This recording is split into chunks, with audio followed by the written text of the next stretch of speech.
नमस्कार, मेरा नाम है रंजन सिंह और मेरा नाम है सोहन कुमार और आप देख रहे हैं भोजपुरी स्टार। तो भाई लोग, वीडियो शुरू होने से पहले चैनल को सब्सक्राइब कर लीजिए और बेल आइकन घंटी को दबा दे, क्योंकि भोजपुरी जगत की सारी अपडेट इस चैनल के माध्यम से सबसे पहले आपको दिया जाएगा।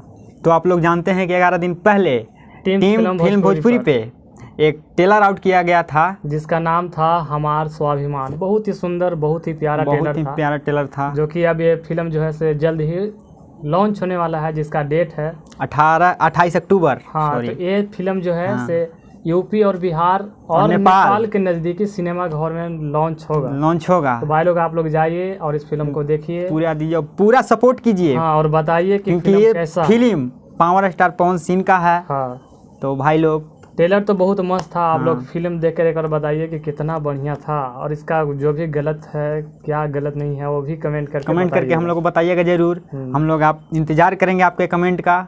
तो इस वीडियो में इतना ही, मिलते हैं अगले अपडेट के साथ। तो इस वीडियो में इतना ही। जय हिंद, जय भारत।